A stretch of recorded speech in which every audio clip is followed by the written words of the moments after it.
Hello, and welcome to the 8-hour provider training for the direct support professional. In today's training, you're going to get an introduction to supporting people with developmental disabilities. We'll also discuss the Bill of Rights for people with developmental disabilities and the NADSP Code of Ethics. We're also going to go over some trauma informed care and restrictive measures. So excited that you were able to join us today for today's session. Let's get started.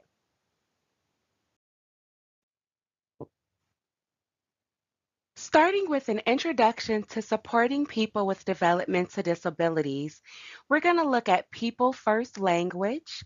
We're going to discuss the types of developmental disabilities.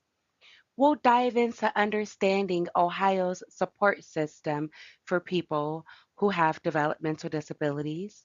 We'll look at the Individual Service Plan, the ISP, and we'll discuss service documentation and the importance of documenting things accurately. In the past, people with disabilities were treated as less than and were often isolated from the rest of the community. Today, people with disabilities are equal citizens and have more opportunities to live, learn, work, and play in their communities. Having a disability does not keep a person from living their life the same way you live yours. People with disabilities make friends, have careers, and start families. Like gender, ethnicity, or race, having a disability is just one of many characteristics of being human.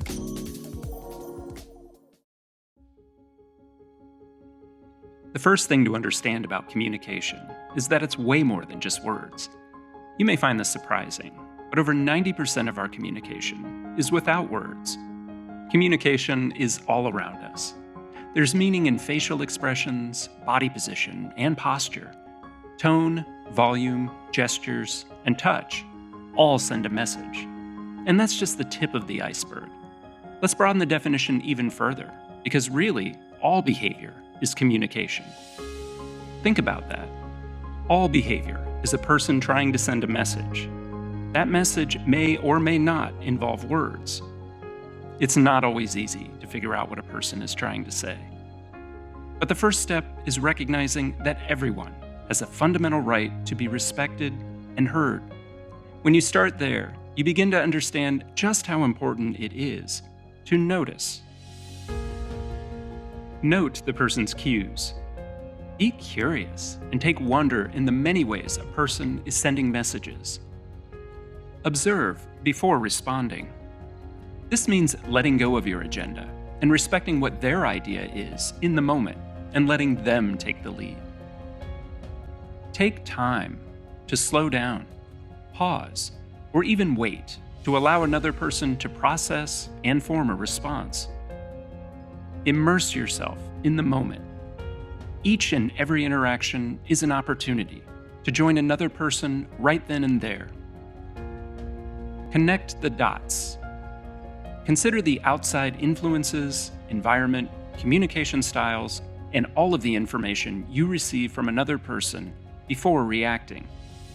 Put it all together to better understand the meaning of the message. Empathize. Engaging with empathy means genuinely honoring others' feelings, thoughts, and experiences. You support a person's individuality, allowing them to be their authentic self. So, as you work to enhance your communication, just notice. If you'd like to learn more, you'll find other tips and perspectives in our online training module at didyounotice.org. Brought to you by the Ohio Department of Developmental Disabilities and Ocali.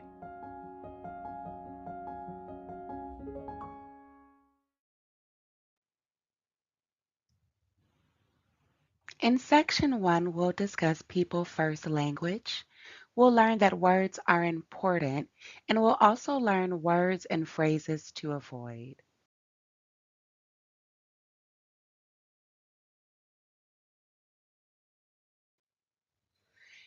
Remember that words are important.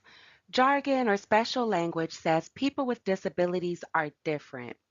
When you use professional jargon when talking with or about people with disabilities, such as toileting, individual, or special needs, it can act as a separator.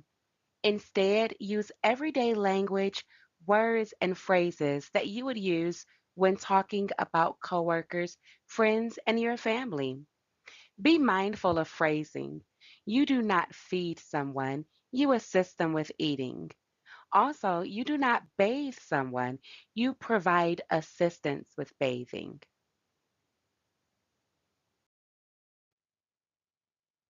When talking about people with disabilities, refrain from using words and terms such as retarded, sometimes referred to as the R word. Avoid using special, crippled, damaged, defective, wheelchair bound, or people who suffer from a disability. As a DSP, it is important to avoid using ownership language as well. Examples of ownership language include phrases like my guys or our individuals. It is important to remember that the people you are supporting are not yours or your agency's. It is also important when talking about people with disabilities to not refer to them as normal or healthy people. Using these terms can often make people with disabilities feel as though there is something wrong with them or that they are abnormal.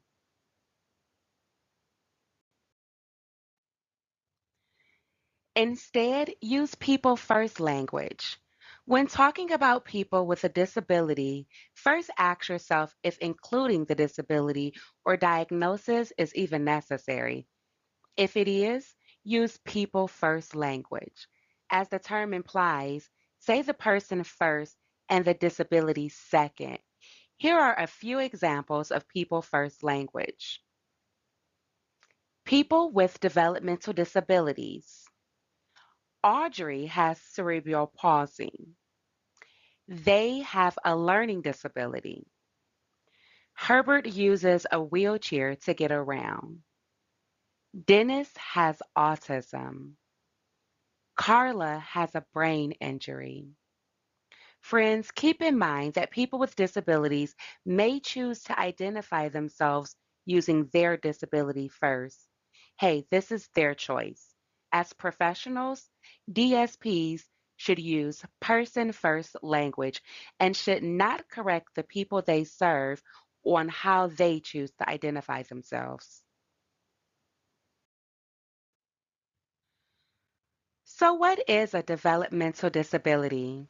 According to the National Institute of Health, developmental disabilities refer to disorders in which there are birth defects related to how part or parts of the body develop. The Ohio Department of Developmental Disabilities defined developmental disabilities as a severe chronic disability that manifests before the age of 22 and is most likely to continue indefinitely and is attributed to mental or physical impairment or a combination of mental and physical impairments other than those solely caused by mental illness. Friends, in other words, a person's disability is caused by mental or physical impairment and begins to show symptoms or effects before the person turns 22, even if it's not clinically diagnosed until later in that person's life. There are many different types of developmental disabilities. This section is designed to be an overview of some of the common developmental disabilities of the people you may serve. Now, this section cannot tell you everything that you need to know about the person or people you will support. The DSP must read a person's individual service plan, their ISP, to know the specifics on how a person's disability affect the service they require. As we go through this section, keep in mind that if a person has communication challenges, it does not necessarily mean they have an intellectual disability.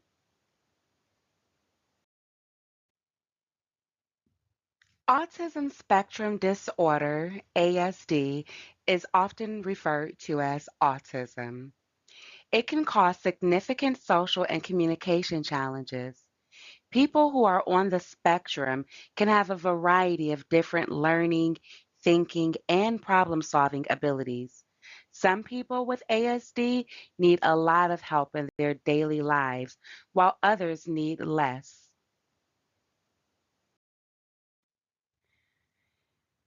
Here are some common signs that a person may have ASD. That individual may avoid making eye contact and want to be alone. They may have trouble understanding other people's feelings or avoid talking about their own feelings. They may have repeated actions over and over again. This is known as stimming. And they may have trouble adapting to changes to their routine.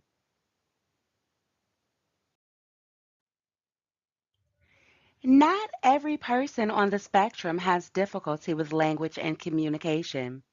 But for those that do, there are some patterns of language use and communication challenges that includes delayed speech or no speech at all. They may have a difficulty expressing needs or processing language. Some may show difficulty understanding nonverbal clues, including facial expressions, while others may do what's known as scripting or repetition of words, phrases, or annotations, sometimes taken from movies, books, or something else someone has said. Others may have a literal interpretation of language.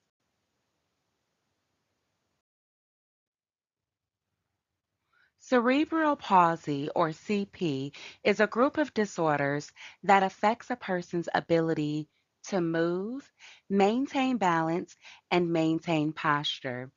Although CP does not get worse over time, a person's symptoms can change over their lifetime.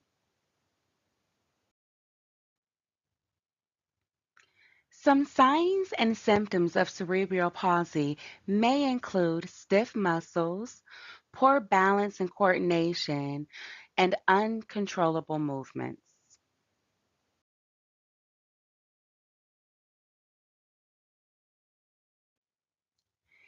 Fetal alcohol syndrome disorder, or FASDs, are a group of conditions that can occur in a person whose mother drank alcohol during pregnancy. These conditions can affect learning and physical development.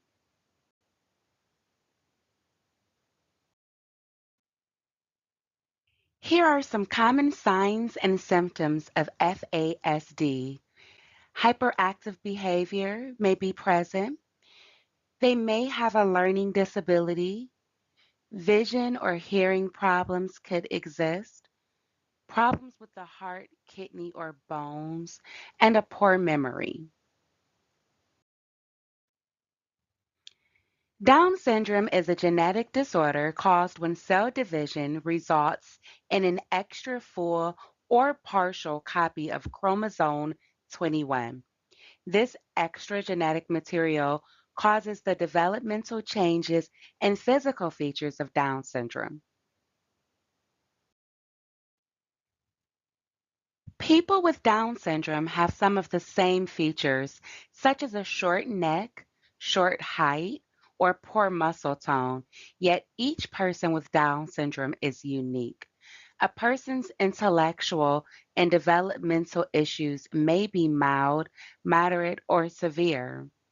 Oftentimes, language is delayed, and both short and long term memories can be affected. Some people with Down syndrome, however, are healthy, while others have significant health issues such as heart defects.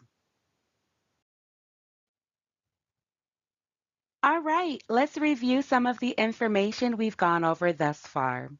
Using your answer sheet labeled Section 1, mark the letter A if you believe the statements are true. Mark the letter B if you believe the statement to be false. Review question 1. When talking to and about people with developmental disabilities, DSPs should use everyday language, words, and phrases that they would use when talking about coworkers, friends, and family. Fill in the answer on your answer sheet labeled Section 1. Review question 2. Fill in the blank. Your options are A, B, C, or D. Make sure to completely mark the letter that corresponds with the correct answer. Fill in the blank. Blank is a group of disorders that affects a person's ability to move, maintain balance, and maintain posture. A. Autism spectrum disorder. B. Cerebral palsy. C. Fetal alcohol syndrome disorders. Or D. Down syndrome. Be sure to completely fill in the box associated to the correct answer.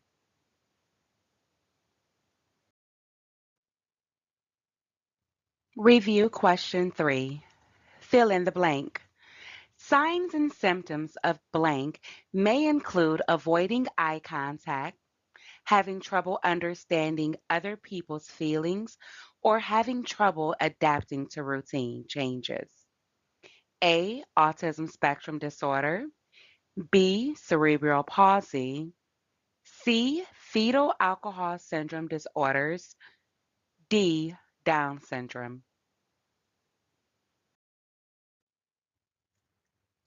There are many different people and agencies involved with supporting people with developmental disabilities, including the federal government, the Ohio Department of Developmental Disabilities, local county boards of developmental disabilities, and providers of services and DSPs.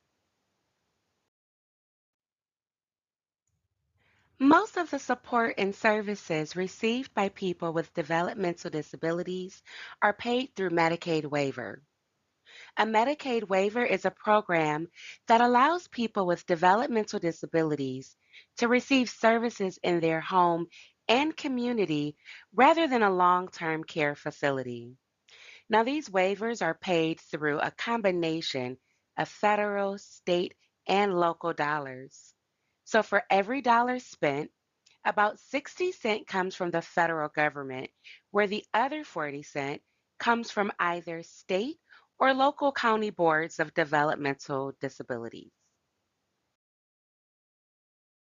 Hello, my name is Jeff Davis, and I'm Director of the Ohio Department of Developmental Disabilities.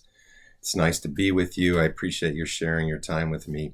We're here today in your training to talk a little bit about the Ohio Department of Developmental Disabilities and what it does.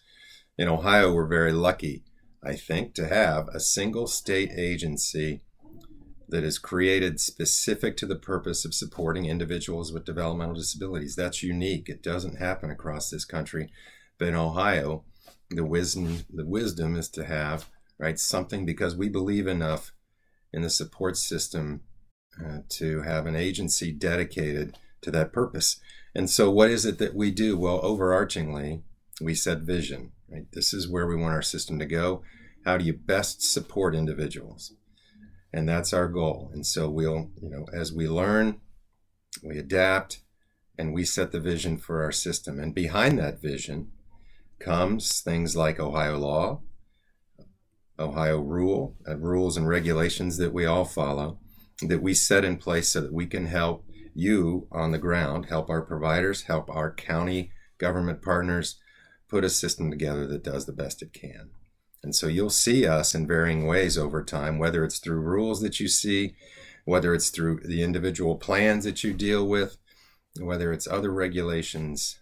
You'll see us and you'll feel us, and we want to help, support you in every possible way we can. The other thing that we do is we pay bills. We pay providers so that you can get paid. We try and do that timely, and we do that often to make sure that the services are provided, they're continually provided, and that there's resource there, obviously, so that we can do the jobs that we're all required to do. And then behind that, of course, there are other pieces to the puzzle. How do we get better? right? How do we help you become better? How do we acknowledge both what you're doing and what we need to continue to do, again, so that we can always improve, always improve. So there are a lot of things sort of behind the scenes that we do, and that's the processes. That's making sure that we have enough providers. That's making sure our providers are doing, we hope, what is supposed to be done. So there is a piece of the puzzle called compliance to do that. But overarchingly, we hope it's a very positive interaction. We mean that it's a very positive interaction, that we're supporting you, because what you do on the ground is the most important of all. And I know that and recognize that. So we want to be a support. We also provide direct supports ourselves. So we have 8 developmental centers as part of our department where we support individuals, right, in facilities, oftentimes those with pretty significant challenges, sometimes those individuals that maybe the rest of the system isn't yet ready to support. So we do that as a piece, again, of that overall puzzle. And we are happy to do that. And sometimes some of those individuals you'll see ultimately as they transition out and into the community. So we're always moving, we're always adapting, and we're always trying to help. So if you would keep that in mind, believe it or not, we are here to help our system get better and better, to regulate our system, to pay for our system, but to hold hands with you and to make sure we're working together. So thank you for what you're about to do. I can't tell you how much I appreciate it. I hope you enjoy it because it has its own rewards. So thank you again very, very much. On a county level, the local county boards have many roles in the developmental disability service system, but the 2 key roles they play are service and support administration and serving as investigative agents. A Service and Support Administrator, or SSA, is a county board employee who, with the help of the person being supported, their family, provider or providers, and other members of the person's team, complete an assessment that helps determine what services the person can and should receive. After the assessment, the SSA and other team members develop the Individual Service Plan, or ISP, which outlines the services and supports needed and how DSPs will provide those services. The SSA also finds funding, or how the person is going to pay for these services. Throughout the year, the SSA coordinates services and talks with the person, their family, and the providers to ensure the ISP is accurate, up to date, and is being followed.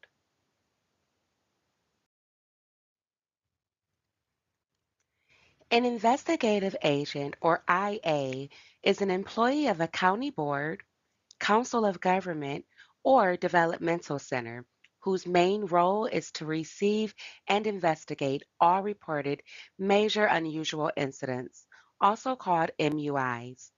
An MUI is an incident that puts a person's health or welfare at risk. The role of an IA during an MUI investigation is determining what factors cause the MUI to take place and developing a prevention plan to reduce the likelihood of the MUI happening again. We'll discuss more about MUIs and the MUI process in the health and safety modules of this training.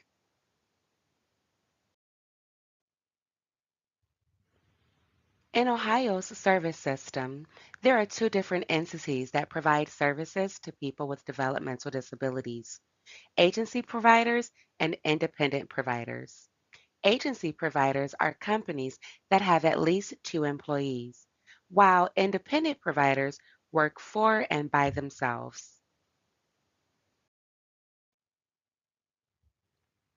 Direct support professionals, or DSPs, are responsible for supporting people day to day with routine personal needs, social support, and physical assistance in a wide range of activities. DSP supports a person's self expression, self worth, self reliance, and decision making process. Friends, describing the exact duties of a DSP can be difficult because the daily job duties of DSPs are as unique as the people they support. DSPs provide services to promote independence and to ensure that the people are healthy and safe. Again, services and supports are described in a person's ISP, which will be covered later in this module. All services and supports are person centered, which means they are focused on the specific needs and goals of the person being supported. A DSP may perform services in a variety of places and circumstances based on the person they're supporting and the services they are providing. As a DSP, you may provide homemaker personal care or HPC services in the person's home or community. With HPC, DSPs may provide support with daily living needs, such as getting dressed or making food, teaching and developing skills, and becoming more involved in their community.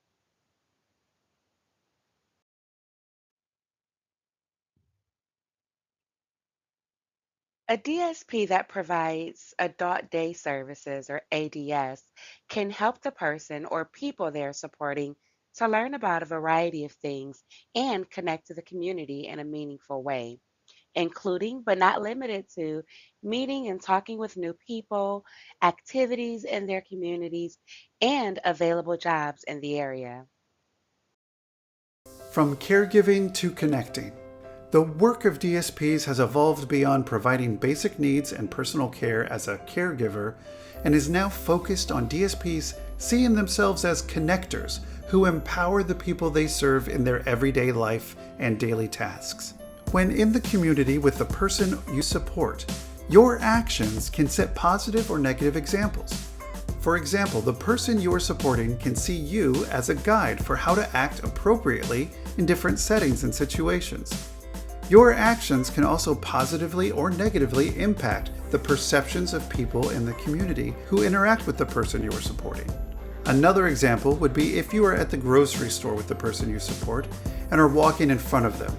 This can send an unintended message to observers that you are in charge of them. This could cause people to communicate with the person through you rather than speaking directly to the person. As a DSP, your actions and behavior have influence, both negative and positive.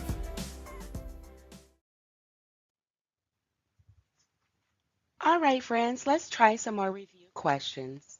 Review question 4, fill in the blank. A Medicaid blank is a program that allows people with developmental disabilities to receive services in their homes and communities rather than a long-term care facility. A, reservation. B, application. C, waiver. D, services. Review question 5. Fill in the blank. Two key roles of local county boards include service and support administration and serving as a blank. A, investigative agent. B, direct support professional. C, proctors. D, lawyers. Review question 6. Which organization or role is responsible for coordinating services and ensuring a person's ISP is up to date? A. Ohio Department of Developmental Disabilities, DODD. B. Service and Support Administrator, SSA. C. Direct Support Professional, DSP. D. Investigative Agent, IA.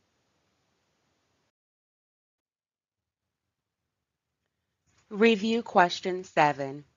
Which organization or role is responsible to support a person day to day? A. Ohio Department of Developmental Disabilities, DODD. B. Service and Support Administrator, SSA. C. Direct Support Professionals, DSP. D. Investigative Agents, IA. Review question 8. Which organization or role is responsible for certifying companies or individuals who want to become providers of services? A. Ohio Department of Developmental Disabilities, DODD. B. Service and Support Administrators, SSA. C. Direct Support Professionals, DSP. D. Investigative Agent, IA. The ISP is a document that directs what services a person needs throughout their day. The ISP also illustrates what a person's support should look like. As a DSP, it is crucial to read and understand a person's ISP. The ISP will tell you what your job is with that particular person and can give you insight into details you should know about that person. This next section includes information about the new Ohio ISP system. County boards and intermediate care facilities, ICFs, can begin using the Ohio ISP to develop individual service plans in September 2021 if desired. However, everyone must use Ohio ISP system to develop plans beginning in September of 2022. As a DSP, your ability to see plans in this format will depend on when the county in which you provide services decides to implement the system. Even though the plan you use might look different, the principles behind person centered planning that are discussed in this section are universal to all ISPs and teams throughout Ohio.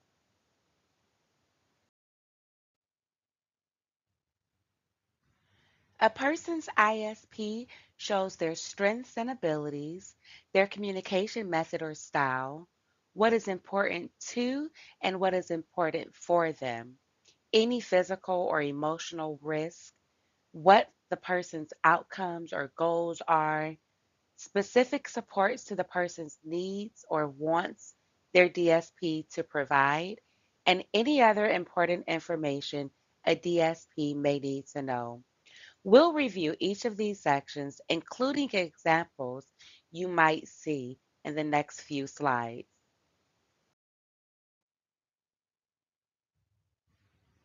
The ISP tells the DSP what the person's strengths are, as defined by the person and the people who know them well. Some questions this section could answer are: what are the great things about this person? What are they good at? What are they most proud of? And what positive things do other people say about them? Some examples of strengths and abilities are: Fatima is very kind and enjoys doing favors and good deeds for others, while Rose is good at meeting new people. And Barry's friends and family all say that he makes everyone laugh. And Trey is very curious and likes to learn new things.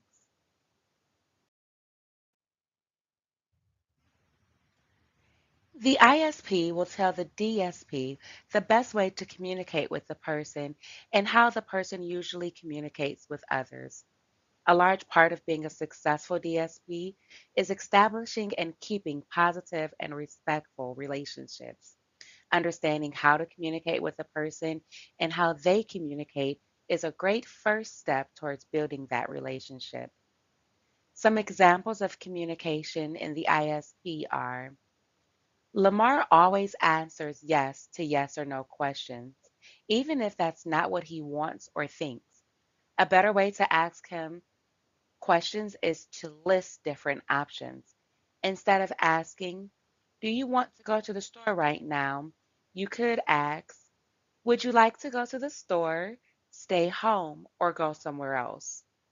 Another example is Avery uses her tablet when she wants to communicate. If Avery turns off her tablet, it means she wants to be left alone.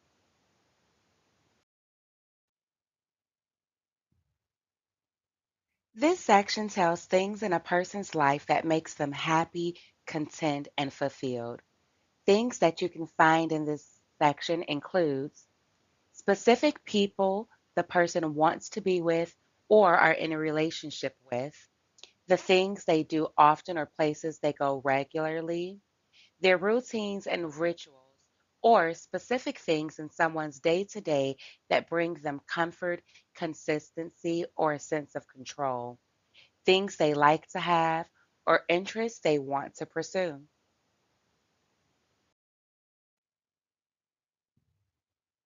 This section tells things that are important for a person's health and safety. Information that you find in this section could include health, such as what is needed to prevent or treat illnesses and promote wellness, or safety includes being physically and emotionally safe, free from fear, and in a safe environment. Here are some important for examples. It is important for Lincoln that he uses the sidewalk when he is out in his community. Without being reminded by his DSPs, Lincoln will walk in the middle of the street. And Jarvis was abused by his brother in the past. Jarvis wants his staff to know that he does not want to see his brother.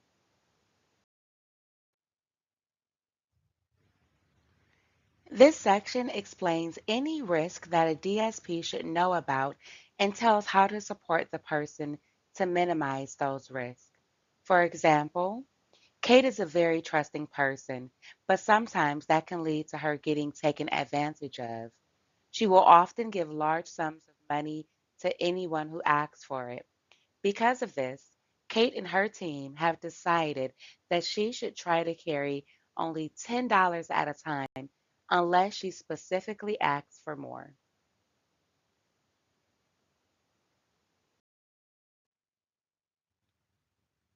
Outcomes are what the person wants to accomplish and what kinds of experiences the DSP should have them have. Outcomes can be long or short term goals and should relate to something important to the person. As a DSP, this is where you can become creative in finding unique and helpful ways of having that person get closer to their goals.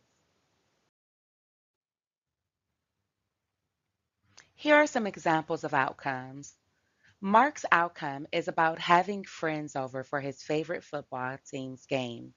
Experiences could be planning a menu, grocery shopping, and cooking. Whereas Vivian wants to continue being active in her local neighborhood association.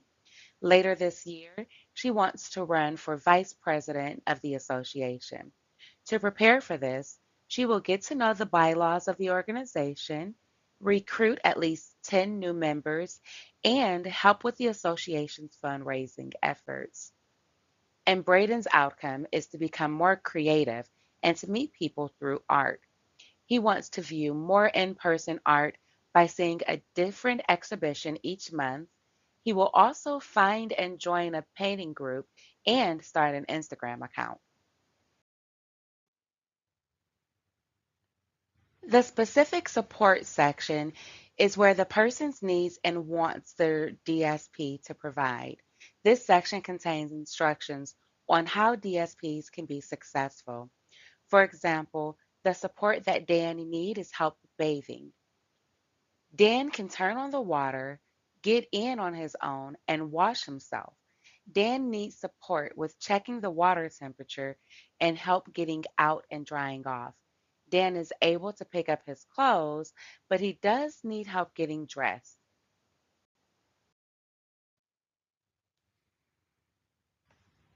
Another example is specific support for choking risk.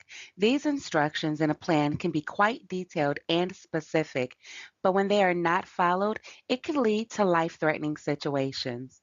For example, Marcus loves to cook and eat independently, but staff must prepare his food and remain within arm's reach while he's eating. Staff must cut all of Marcus's food into quarter-inch pieces, about the width of a pencil.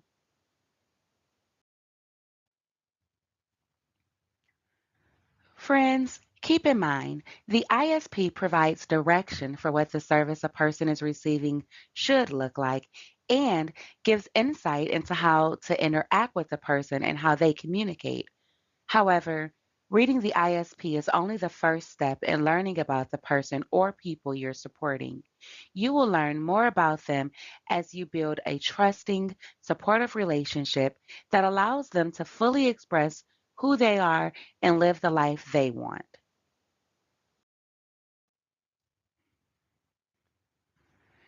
Providers are required to maintain service documentation, which acts as proof of the service they provided. In this sense, documentation is similar to a receipt. It shows the service authorized by the ISP was provided at a specific time and tells what specific tasks or actions were provided during that time. DSPs working for an agency or independent providers have different policies, procedures, and forms for documenting services. But all DSPs are responsible for recording the service they provided in some manner. Formats and styles for documentation will also vary from agency to agency. If you are a DSP working for an agency, ask your supervisor for more information about your role in the documentation process. Independent providers will need to be more detailed and thorough with their documentation.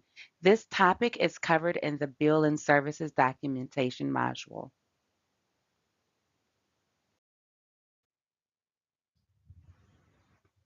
All right, friends, let's try a couple more review questions. Review question 9. What section of the ISP tells things in a person's life that makes them happy, content, or fulfilled? A. Outcomes. B. Communication. C. Important to. D. Important for. Review question 10. Fill in the blank. Blank are what the person wants to accomplish and what kinds of experiences the DSP should help them have. A. Supports. B. Abilities. C. Results. D. Outcomes.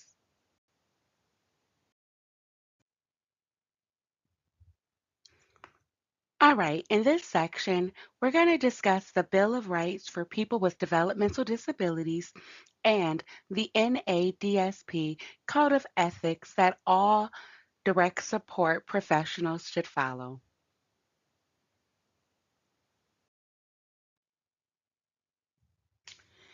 People with developmental disabilities have the same rights as those without disabilities, but they have not always been afforded those same rights, independence, and protection. Because of this, the rights of people with developmental disabilities were written into Ohio law in September of 2000. 24 primary rights are listed in the Rights of People with Developmental Disabilities. There are many rights not listed. The best way to recognize if a person you're supporting has a particular right is to ask yourself, do I have that right? One of your main responsibilities as a DSP is knowing and understanding the rights of the people with developmental disabilities that you serve. People with developmental disabilities have the right to be treated at all times with courtesy and respect and with full recognition of their dignity and individuality. They also have the right to an appropriate, safe, and sanitary living environment that complies with local, state, and federal standards and recognizes the person's need for privacy and independence. People with developmental disabilities have the right to food adequate to meet accepted standards for nutrition.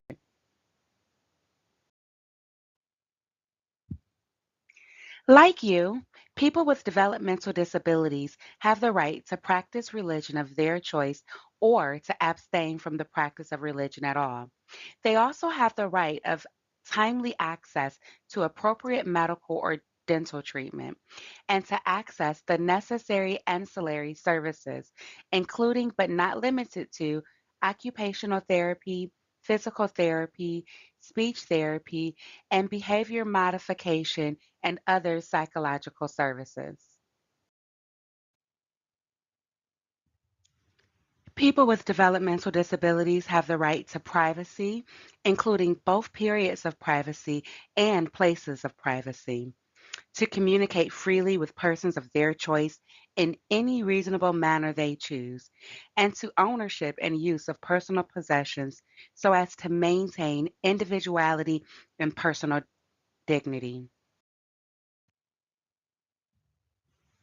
People with developmental disabilities have the right to social interactions with members of either sex, of access to opportunities that enable people to develop their full human potential, and of pursue vocational opportunities that will promote and enhance economic independence.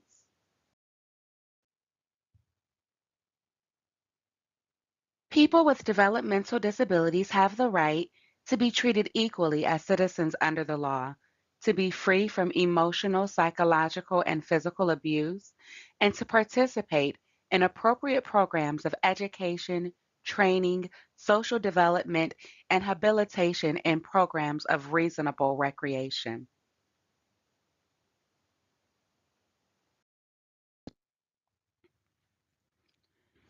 People with developmental disabilities have the right to participate in decisions that affect their lives, to select a parent or advocate to act on their behalf, and to manage their personal financial affairs based on their individual ability to do so. People with developmental disabilities have the right to confidential treatment of all information in their personal and medical records, to voice grievances and recommend changes in policies and services without restraint, interference, coercion, discrimination, or reprisal, and to be free from unnecessary chemical or physical restraints. People with developmental disabilities have the right to participate in political process and to refuse to participate in medical, psychological, or other research or experiment.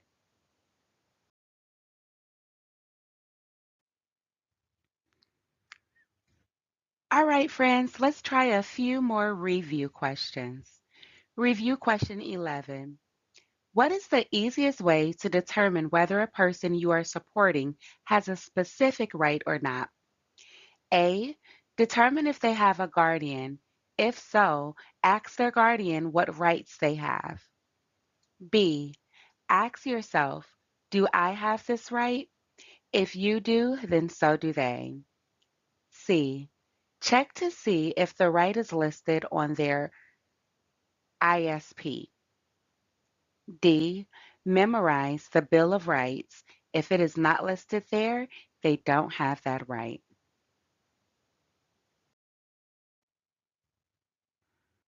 Review question 12. Fill in the blank. People with developmental disabilities have a right to an appropriate, safe, and sanitary living environment that recognizes that person's need for A. Privacy, B. Publicity, C. Possessions, D. Promotion.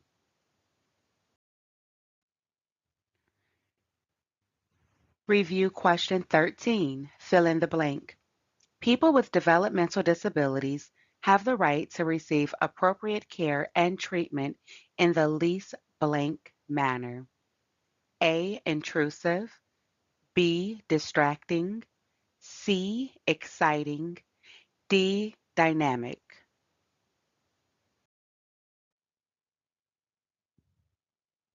Review question 14. What rights are being upheld? In the past, Muhammad was not interested in money or budgeting. He started a job last month and now wants to know where his money is going. Every payday, he and his DSP review his checking account, pay bills together, and make decisions on where his money is spent. A. The right to manage their personal affairs, financial affairs, based on individual ability to do so. B. To practice religion of choice. C. The right to participate in decisions that affect their lives. D. Both A and C are correct.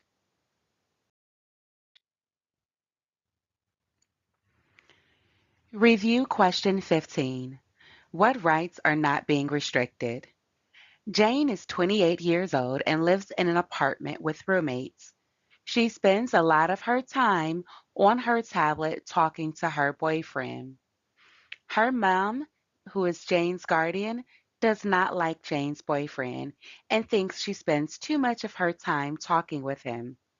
Jane is not at a risk of harm from socializing with her boyfriend. Jane's mother tells her that she is no longer allowed to talk with her boyfriend, and if she wants to use her tablet, she can only do so when someone else is in the room with her. A. The right to privacy, including both periods of privacy and place of privacy. B. The right to communicate freely with persons of their choice in a reasonable manner they choose. C. The right to social interaction with members of either sex. D. To participate in the political process.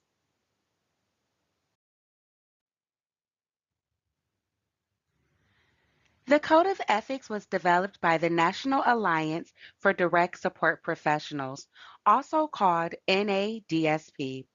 The Code of Ethics represents the beliefs, attitudes, and expectations to be incorporated into daily practices by DSPs. There are 9 areas of conduct in the Code of Ethics.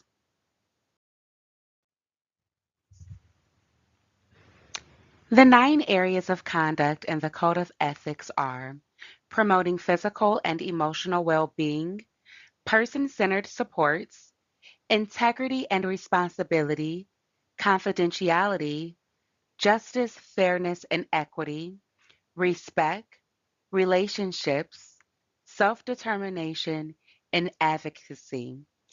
We'll review these in the next few slides. As a DSP, I will commit to promote the emotional, physical, and personal well being of the people I support. I will encourage growth and recognize the autonomy of those receiving support while being attentive and energetic in reducing the risk of harm.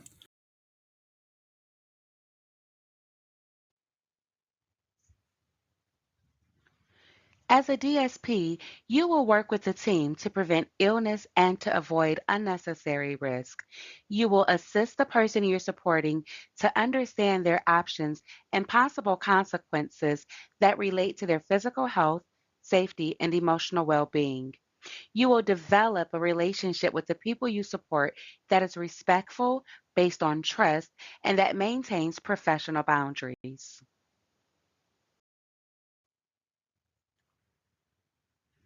As a DSP, you will be observant and report situations in which the people you support are at risk of abuse, neglect, exploitation, or harm.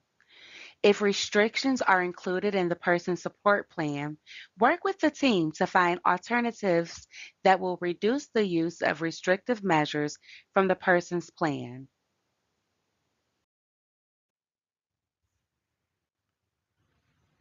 As a DSP, you will assist the people you support to speak up for themselves, help the people you support to make informed decisions and understand the risk of options, and you will support people to live healthy, safe, and fulfilled lives.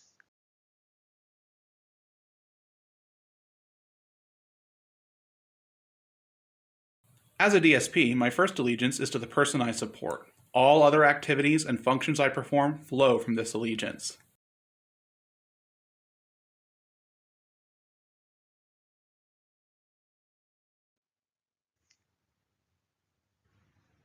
As a DSP, focus on the person first.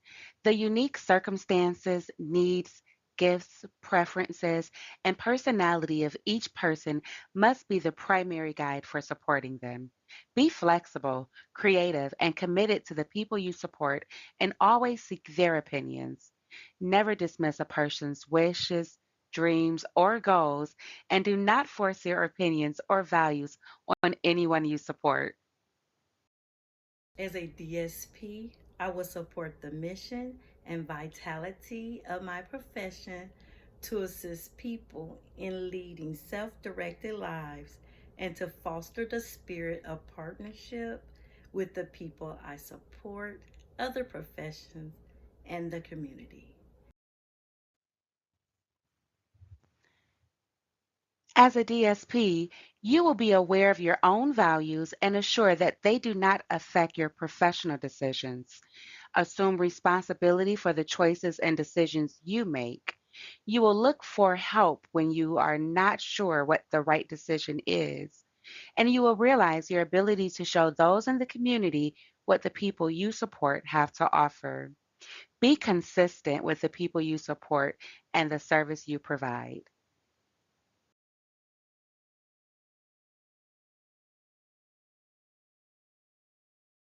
As a DSP, I will safeguard and respect the confidentiality and privacy of the people I support.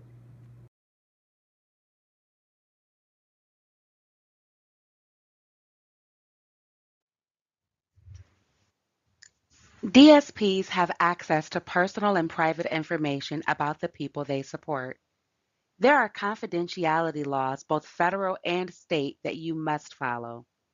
Do not discuss personal information without the consent of the person you support, their guardian if they have one, or unless there is an emergency in which that information is necessary to protect the health and safety of those you support.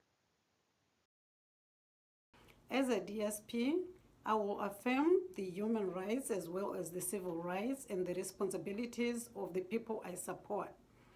I will promote and practice justice, fairness, and equity for the people I support and the community as a whole. As a DSP, you will ensure the people you support have the same access to their community as those without disabilities, and you will facilitate the expression and understanding of the rights and responsibilities of the people you support.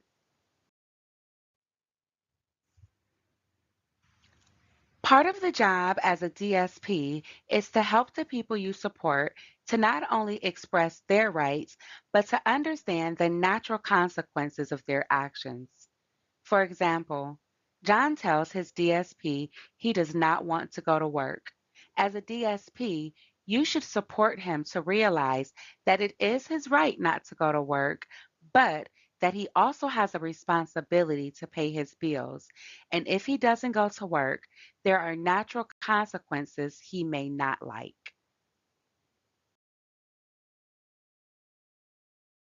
As a DSP, I will respect the human dignity and the uniqueness of the people I support. I will recognize each person I support as valuable and promote their value within the communities.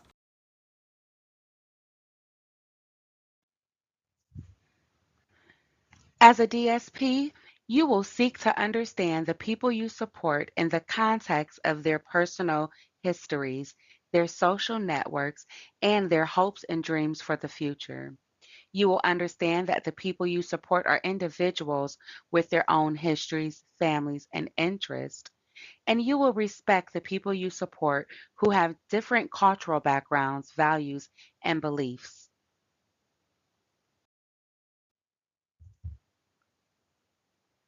As a DSP, you will provide opportunities to be viewed and treated with respect and embraced as important, contributing members of their communities. Promote the use of positive language that respects the person and their individuality. And you will practice positive intention and transparency in your interactions.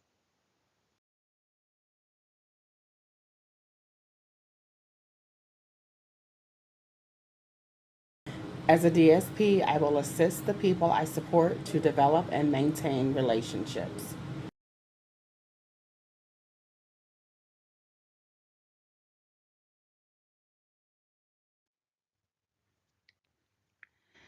As a DSP, you will separate personal beliefs and expectations regarding relationships, including sexual relationships, from those of the people you support. If you are unable to separate your belief and preferences in a given situation, remove yourself from the situation and seek the assistance of a qualified coworker. Assist the people you support to pursue new relationships and develop existing ones. Refrain from expressing negative views, harsh judgments, and stereotypes of people.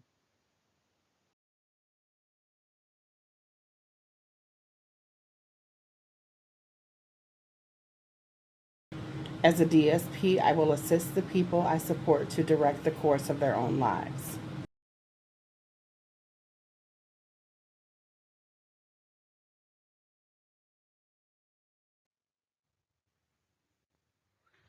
As a DSP, you will support the rights of the people to lead self directed lives, promote self determination in physical, intellectual, emotional, social, and spiritual pursuits.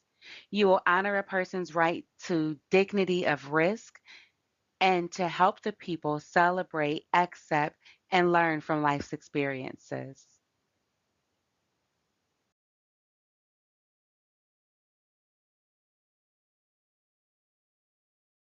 As a DSP, I will advocate with the people I support for justice, inclusion, and full community participation.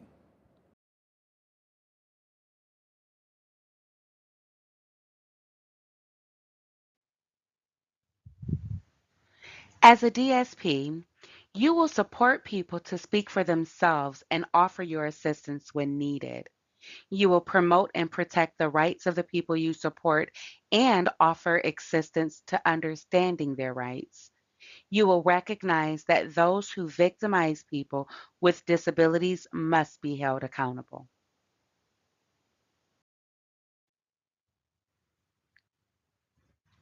Review question 16. Fill in the blank. The NADSP Code of Ethics represents the beliefs, blank, and expectations that should be incorporated into daily practices by DSPs. A. Improvements. B. Preferences. C. Prejudices.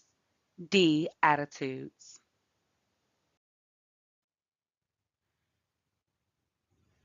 Review question 17.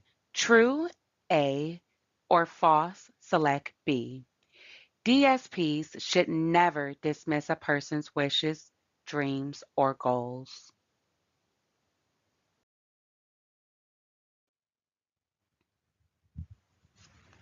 Review question 18. Fill in the blank. DSPs should seek to develop a relationship with the people they support that is respectful, based on blank, and maintains professional boundaries. A. Data. B. Trust. C. Instinct. D. Loyalty.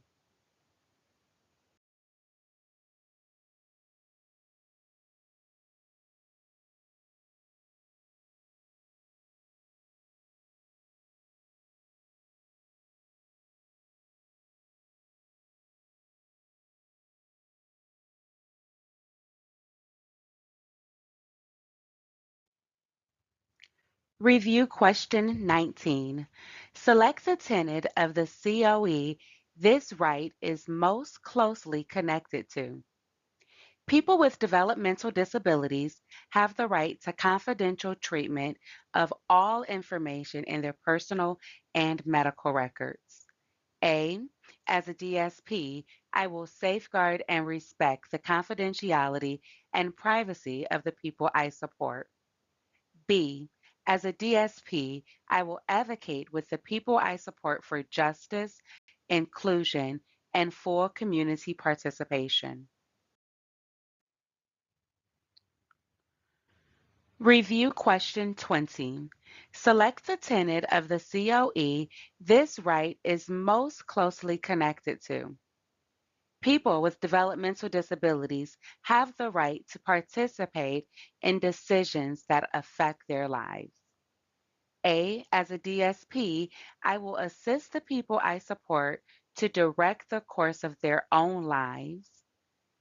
B, as a DSP, I will safeguard and respect the confidentiality and privacy of the people I support. Review question 21. Select the tenet of the COE this right is most closely connected to. People with developmental disabilities have the right to be treated at all times with courtesy and respect and with full recognition of their dignity and individuality. A. As a DSP, I will assist the people I support to develop and maintain relationships. B. As a DSP, I will respect the human dignity and uniqueness of the people I support. I will recognize each person who I support as valuable and promote their value to our communities. In this next section, we'll discuss trauma-informed care and restrictive measures.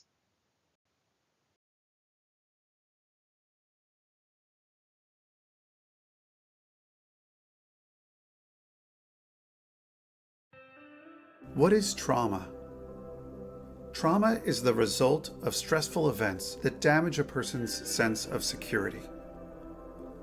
Traumatic experiences often involve a threat to life or safety, but any situation that leaves a person feeling overwhelmed or isolated can result in trauma, even if it does not involve physical harm. It is not the objective circumstances that determine whether an event is traumatic, but a person's subjective experience of the event.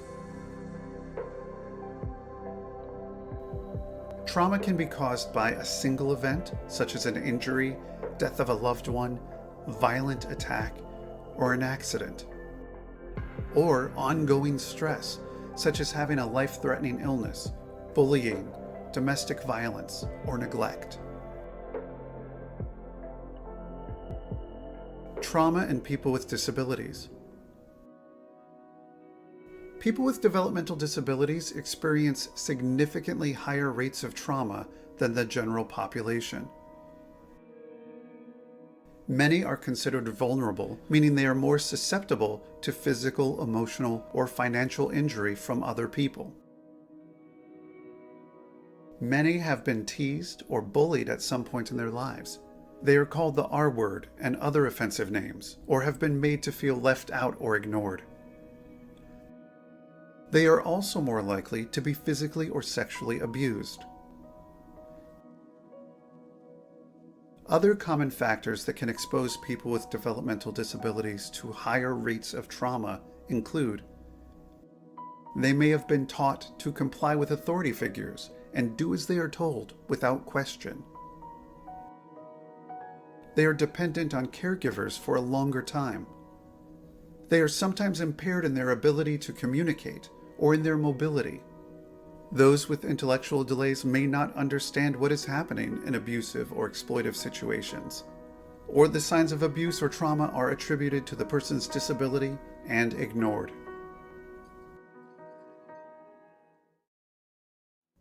Effects of trauma, physical reactions.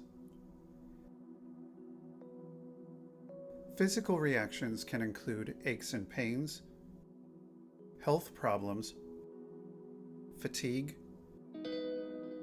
being startled easily, insomnia or nightmares, and difficulty concentrating. Effects of trauma, behavioral responses. Behavioral responses can include paranoia, having intense, anxious, or fearful thoughts and feelings that causes a person to have an irrational suspicion or mistrust of others. Neglect of hygiene, health, and daily routines. Increase in aggressive behavior.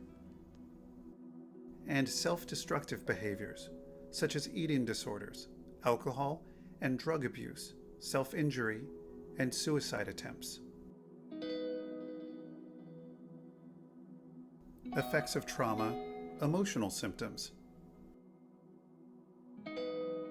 Emotional symptoms can include anxiety and fear, feeling sad or hopeless, anger and irritability, and feeling numb or disconnected.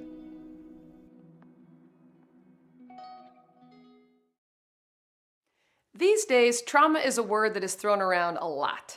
As a society, we are starting to understand the impacts of adverse childhood experiences on our ability to develop healthy, safe relationships, engage in learning environments, and also in finding meaning and belonging in life. However, there are still a lot of misunderstandings about what even is trauma. For our purposes, we'll share a few definitions. The first being any experience that is too much, too fast, too soon, where our nervous system was overwhelmed and we found ourselves in that fight, flight, or freeze mode. Another frame you might find useful is trauma is when power is over you or your power is taken away. And if the word trauma doesn't feel like a good fit when trying to understand self and others, we can think of this in terms of stress. Now, not all stress is bad. In fact, we need positive stress to learn new things. Tolerable stress is when things are seriously difficult but are in the context of safe relationships. Also, with tolerable stress, there is resolution. There's a clear beginning, middle, and end. The stress we're talking about is toxic stress. This is unrelenting and prolonged stress in the absence of safe relationships. Also, for example, if you hold a marginalized identity or experience discrimination on a daily basis, this too can lead to the effects of toxic stress. Now, we used to think that trauma was just a bad memory. It's something that happened in the past, therefore, if I can just forget about it or talk it out, then I'll be fine. But now we know that trauma is not a bad memory, trauma is a body memory. It is stored in our central nervous system and lives in the here and now part of our brain. At any moment, a sight, a smell, or a sound can flood us with old body memories as if that experience is happening right here, right now. This can be a very scary or overwhelming experience. And like my colleague and friend LaShonda Suggs says, we are constantly having current interactions with historical experiences.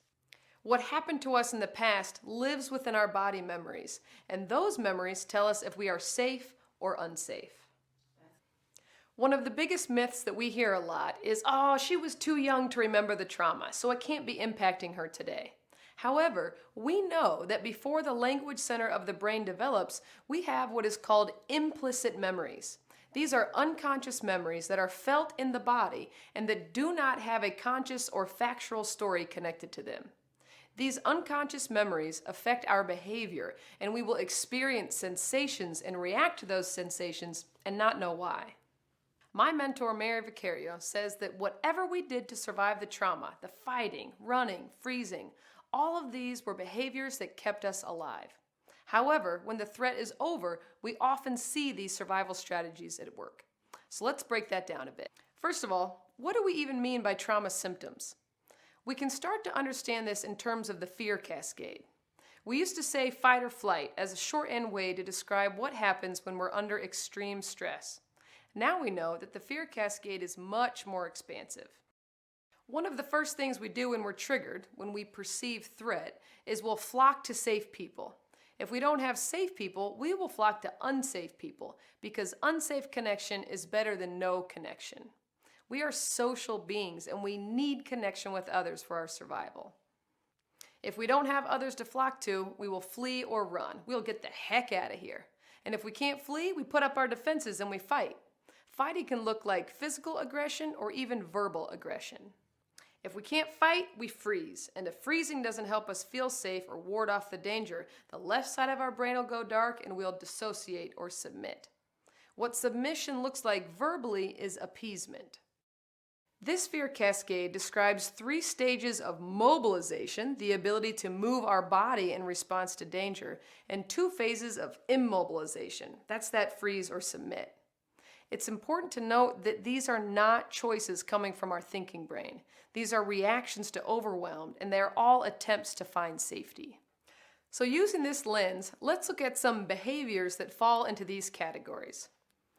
Button pushing, attention seeking, eloping, avoiding, cussing, yelling, kicking, throwing things, shutting down, lying, I don't know, blanking out, pulling a hoodie over the head. Take a moment here and think to yourself, how might these behaviors have kept someone alive? When we hear someone say attention seeking, we can now offer a reframe. They're not attention seeking, they're connection needing. This is a small but powerful shift. If I'm pushing your buttons or causing a ruckus and then you start focusing energy towards me, I've actually accomplished my goal for connection. I have been creative and determined to get my needs met. If we notice this in someone, we can lean in and find proactive ways to help someone feel seen and heard so they don't have to revert to old survival strategies to meet the need. The same goes for running. If I become triggered and dart away or run away, what this tells us is that my number one strategy to gain safety is either running or it was something I would have loved to do in my traumatic environment, but I was trapped. If you're trapped, what does your body want to do? It wants to move. It wants to get out of here. So those memories that we hold in our body will be in the forefront when our stress response is triggered. I'll need a safe place to run towards, not just simply stop running because someone else said so. Remember, if I'm in the fear part of my brain, I cannot process the rational explanation of why I shouldn't just run when I'm scared. I'll need help practicing safe places to run towards so I don't put myself and others in danger. So we have two ways of looking at these experiences. One through the lens of shame, blame, or judgment, wanting to manage or control bad behaviors. Or we can use a trauma-informed lens, which helps us understand these behaviors are actually survival strategies. Once we can make that shift, we can stop shaming the survival strategies, but honor what they did to help someone survive. And then we can help shift these to more pro-social ways of being.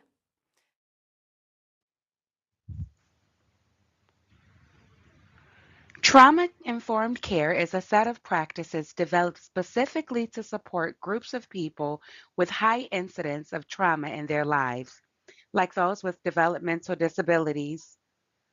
Trauma-informed care starts with understanding the devastating impact of trauma on a person's well-being and works to create environments that support healing.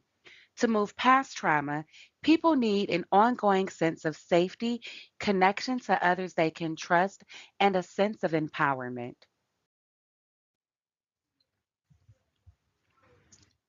How to be a trauma informed DSP? First, assume that the person you support has experienced traumatic events in their life. Understand that behaviors that you find difficult likely help the person cope with their trauma, and view problem behaviors as a symptom of trauma.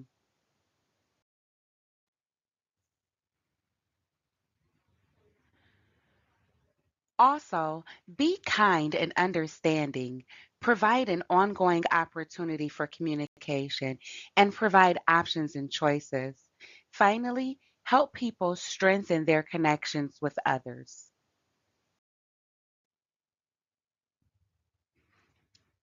Review question 22. Fill in the blank.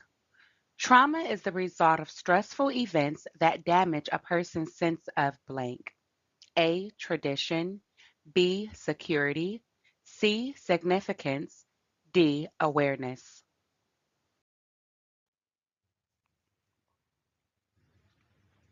Review question 23. True A or false B. Any situation that leaves a person feeling overwhelmed or isolated can result in trauma, even if it does not involve physical harm.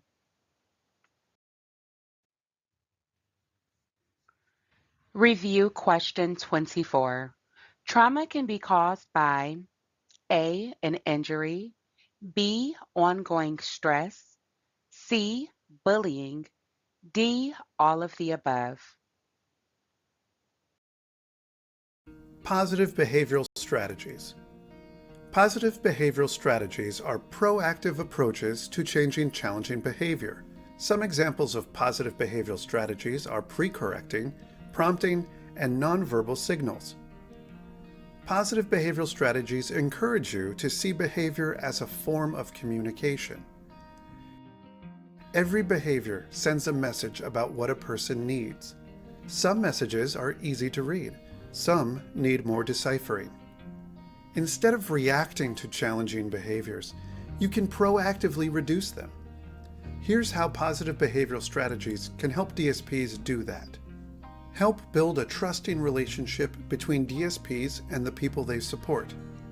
Instead of seeing someone's behavior as a problem, practice empathy by looking at the people you are supporting with compassionate curiosity. With this view, you can shift your focus from fixing people to understanding them. You can also develop a more collaborative relationship with people by working together to understand when and under what circumstances a behavior occurs. Reinforce new skills. Once you understand why a person is behaving a certain way, you can respond more effectively. You can help them learn new behaviors that serve the same purpose, like how to follow directions or ignore peer distractions. Prompt you to consider multiple reasons for behavioral difficulties. Challenging behavior can happen for many reasons. People may not have the language or communication skills to express what they need, or the behavior could be a way to avoid a difficult situation or task. In other cases, some people may be reacting to an environment that is not supportive of their needs. Or there could be a cultural difference, which may prompt you to take a culturally responsive approach to analyze the behavior and your response to it.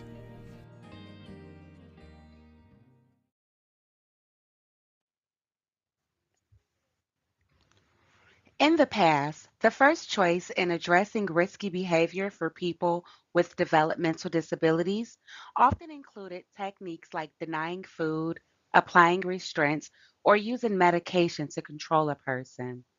Today, laws have been passed to ensure that people with disabilities are treated as equal citizens with the same rights and freedoms given to Ohioans without disabilities and are empowered to promote their dignity, respect, and trust.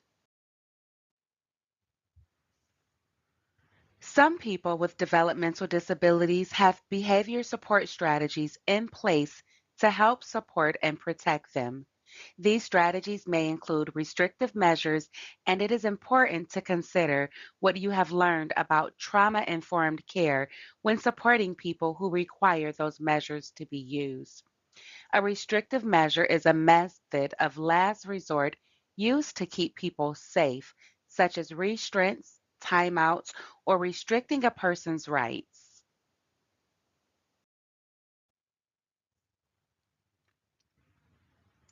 Restrictive measures can be used in a behavior support strategy when there is a direct and serious risk of physical harm to the person or another person, or a risk of eviction, arrest, or incarceration.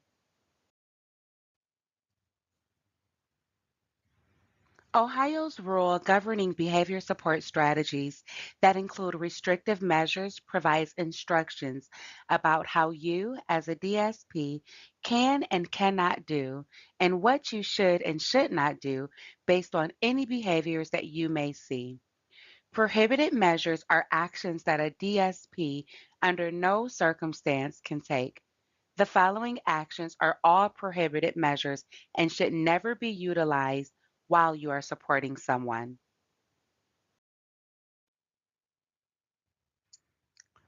Some prohibited measures include disabling a person's communication device, restraints in which the person lies face down, denial of breakfast, lunch, dinner, snacks, or beverages, a restraint that has the potential to inhibit a person's ability to breathe, or one that is medically contradicting, meaning it could have an adverse effect on the person's physical health.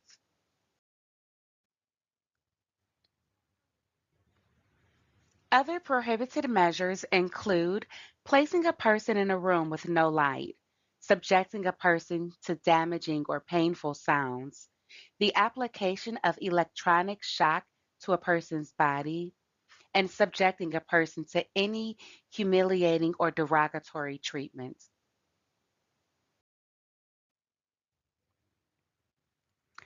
Squirting a person with any substance as an inducement or consequence for behavior, and using any restrictive measure for punishment, retaliation, instruction or teaching, provider convenience, or as a substitute for specialized services are all prohibited measures. Providers of service must first attempt actions or supports that are non restrictive to address the risk of harm before a restrictive measure can be approved and put in a person's ISP. After the non restrictive action or supports have been documented as ineffective, the county board must assess the behavior, develop support with the person's team, get informed consent from either the person or, if applicable, their guardian, and finally, seek approval from a human rights committee.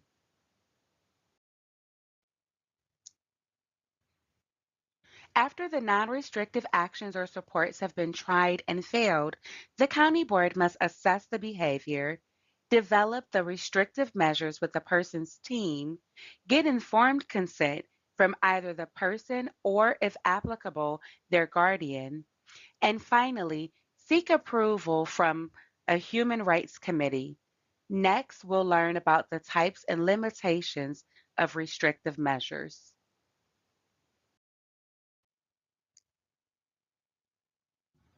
A timeout can be used on one of two actions: physically removing a person from their immediate environment and placing them in a different setting and preventing the person to leave, or preventing a person from leaving a specific place.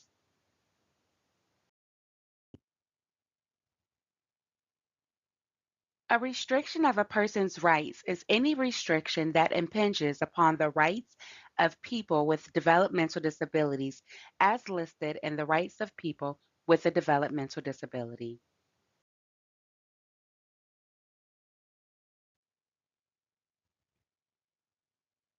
For a dietary or food restriction to be approved, there needs to be an assessment which indicates a clear, serious, and relative immediate risk of harm should the recommended diet not be followed. For example, officiant orders that consumption of soda pop be limited to 1 can per day as a means of controlling weight and possible future medical problems. In this case, the risk cannot be reasonably stated to be in the near future or a certainty. However, if a physician orders a textured diet or else the person has a high risk of choking, a rights restrictions could be put in place.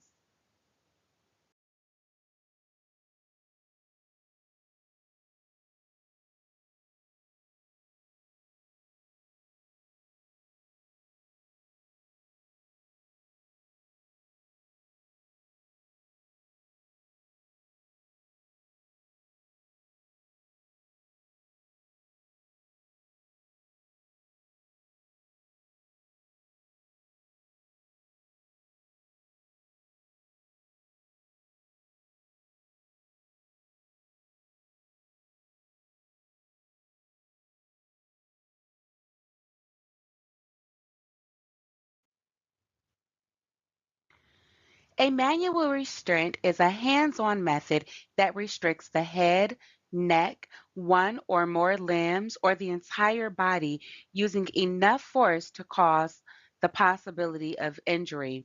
It includes holding, disabling, or blocking a person's wheelchair or other mobility device. If a manual restraint must be used to avoid the risk of harm, then the provider must maintain constant supervision, cease restraint immediately once the risk of harm passes, do not cause pain or harm to the person, and do not restrict the ability to breathe.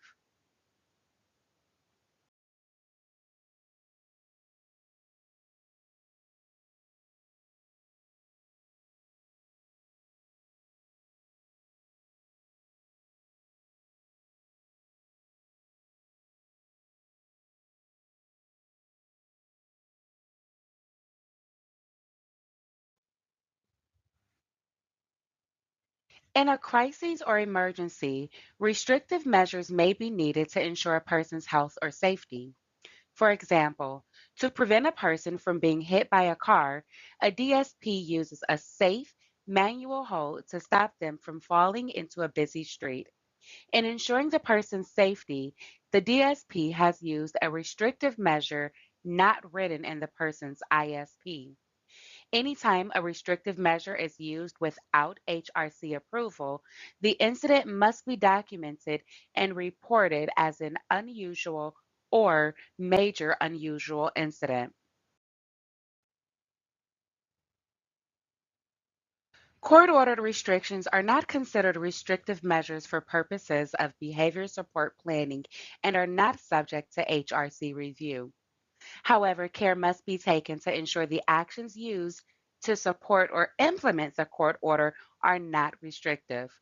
For example, if a person is prohibited by a court from consuming alcohol and a support team proposes to search the person's room for hidden alcohol, then this would be considered a violation of rights.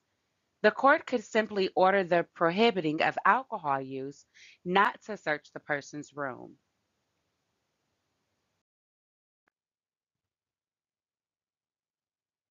Review question 25. Which of these are prohibited measures, actions that should never be used while supporting someone? Select all that apply. A. Restraining someone face down. B. Disabling a person's communication device. C. Using a device that restricts a person's actions, such as a wrist strap. D. Using a restrictive measure as a punishment.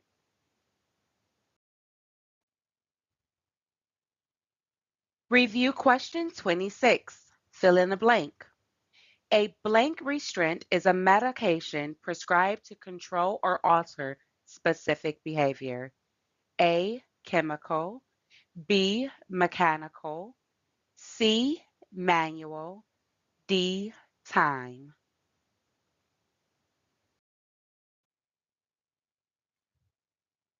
Review question 27. Fill in the blank. A blank restraint is a hands-on method that includes holding, blocking, or disabling a person's mobility device. A. Chemical. B. Mechanical. C. Manual. D. Time.